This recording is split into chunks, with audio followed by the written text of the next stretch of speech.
Most people do not need a better program. They need to execute the basic one long enough for it to work. Open any fitness forum, follow any fitness account, watch any recommendation algorithm for more than 10 minutes, and you will be buried in options. The perfect split, optimal rep ranges, periodization, supplement timing, exercise variation, advanced recovery protocols, detailed breakdowns of what enhanced athletes are running and why exactly. And yet, the things that most people are actually missing are much simpler. Train consistently, eat like the goal matters, sleep enough, move outside the gym, progress slowly and without drama. Stop changing the plan every time something more interesting appears. Complexity feels like progress because it gives the mind something to do while the body waits for repetition.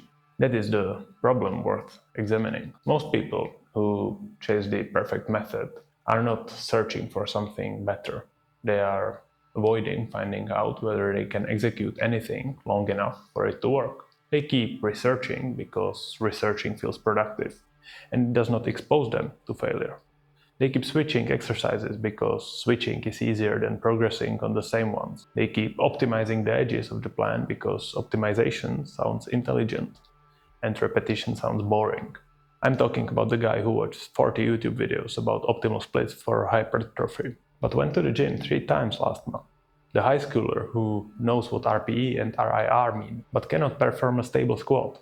My younger self, who changed programs every other Monday because the previous one stopped feeling exciting. Anyone who deludes themselves into thinking that the plan is the issue, when the actual issue is their inability to tolerate boring repetition. Because the body does not care how sophisticated the research was. It does not grade your understanding of periodization, and it does not reward your knowledge of the difference between hypertrophy and strength rep ranges. It responds to what you repeat, not what you plan, research, nor what you understood well enough to explain to someone else, but simply what you actually did consistently over a long enough period for it to matter. And one of the first ways people avoid that repetition is intensity.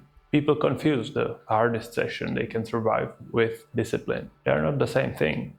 Discipline is the work you can repeat, recover from, and build on. The hardest session you can survive once is something slightly different. And for most people, it's not discipline, it is performance.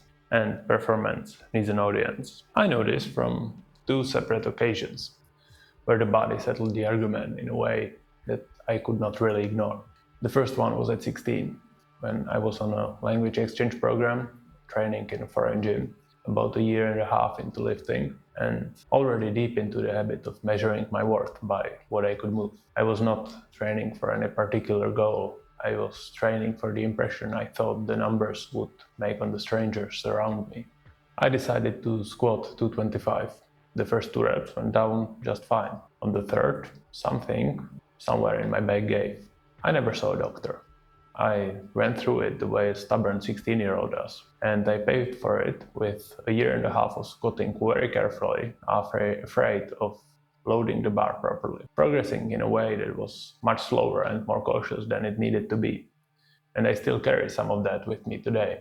But here's the part worth sitting with. Nobody, not one person in the gym remembered the lift. They might have noticed it for the rest of that session, if they noticed it at all. An average squat from an average teenager in a gym they trained in every day. But the injury, that they would have remembered. And they would have been reminded of it every time they saw me. The ego of a teenager does not correct itself from a single lesson though.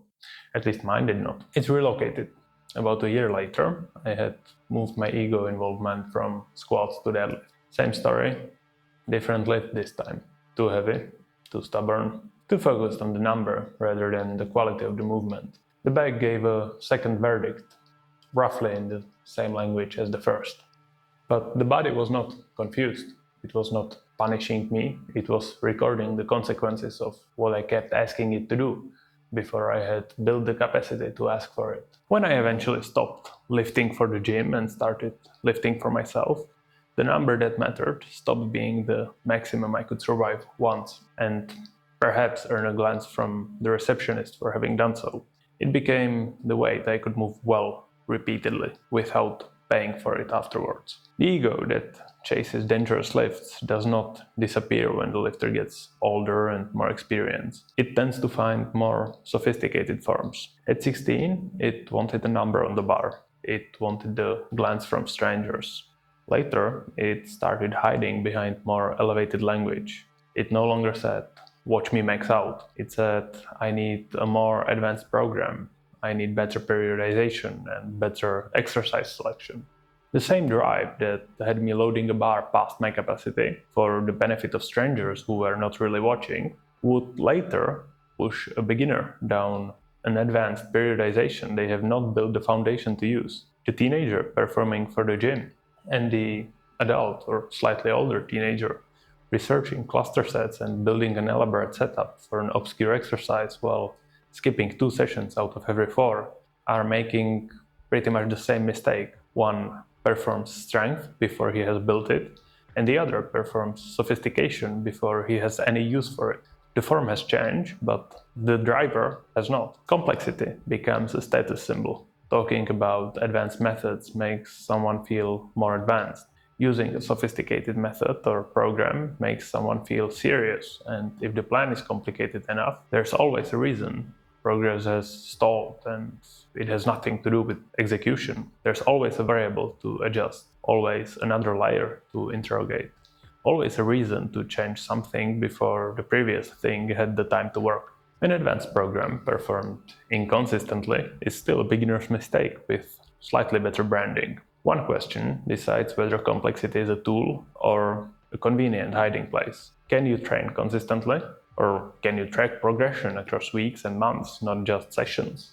Do you know your technique well enough that the movement is not a liability? Can you recover reasonably between sessions?